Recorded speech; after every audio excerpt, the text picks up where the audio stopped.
For all those people who are in bad relationships, I'm about to give you some shocking news. Well, I don't want you to worry too much because that's useless, but I do want you to know the facts and be concerned. Everybody knows a bad marriage can kill your happiness. It negatively affects your mental health. Today, I'll talk about how a bad marriage can affect your physical health also, and vice versa, how a good marriage can improve your physical health. So if you care about your health and your life, you should know these facts. Some people may think that unhappy marriage or even getting divorced is no big deal. That's life, suck it up, shit happens. But now there's plenty of evidence how harmful an unhappy marriage or divorce can be for all involved. From the work of researchers Lois and James from University of Michigan, we now know that an unhappy marriage can increase your risk of getting sick by 35% and even shorten your life by an average of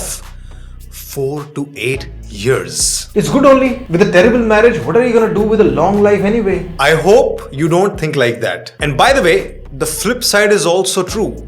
People who are in good relationships, they actually live longer and healthier lives. So now the question is, how really does your marriage affect your health? See, the thing is, in an unhappy marriage, you experience chronic physiological arousal. Basically, you feel both physically and emotionally stressed and drained consistently, and that is like an added wear and tear on your body and mind, and it can lead to so many health problems like changes in appetite, high blood pressure, heart disease, inflammation, etc. And not just health problems, a lot of psychological troubles as well, like anxiety, depression, substance abuse, psychosis, violence, and even suicide. Some researchers even say that too many conflicts in a marriage can be compared to smoking and drinking in terms of damage to your health. Isn't that mind-blowing?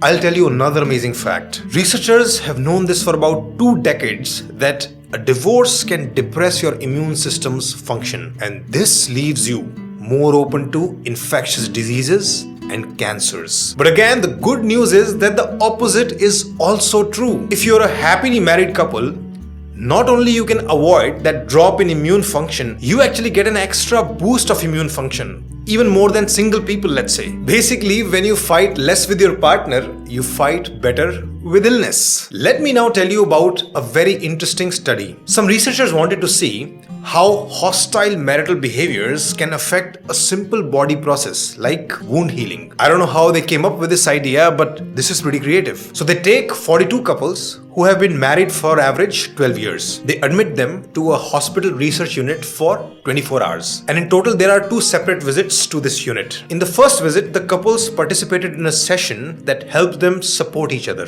In the second visit, the couples talked about their biggest areas of marital conflict like money, in-laws, etc. And now the weird part, in both of these visits, vacuum tubes were used to create blister wounds on the arm of all the participants. And then they were monitored to see how much time it takes for the wound to heal after discharge from the unit. First of all, if those couples are listening, kudos to you for your contribution to science. Now, what were the results? Turns out, the couples who were more hostile, their wounds healed 40% slower. Basically, on average, it took 1 day longer for their wounds to heal completely. And why this difference? Their estimation is that this was basically due to irregularities of the production of cytokines in the hostile couples. What the hell is cytokines? Go ask ChatGPT na. I have to keep the video short. What this means is, after big conflicts with your partner, not just your psychological but physical wounds also heal slower. By the way, it isn't like one big fight with your partner will permanently damage your health. It's not that drastic, but frequent fighting over many years,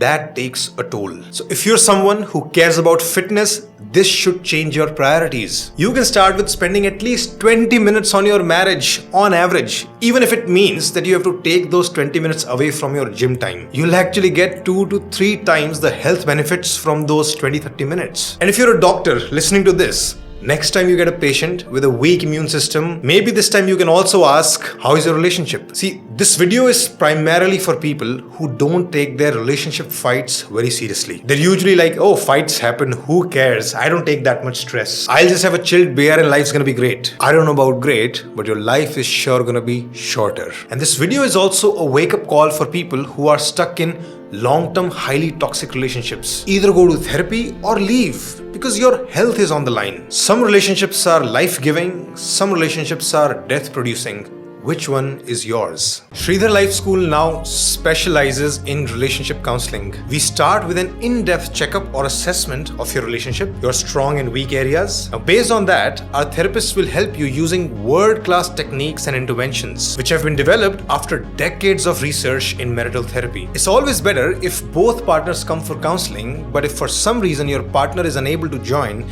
you can definitely start on your own. To book sessions, visit our website shridharlifeschool.com.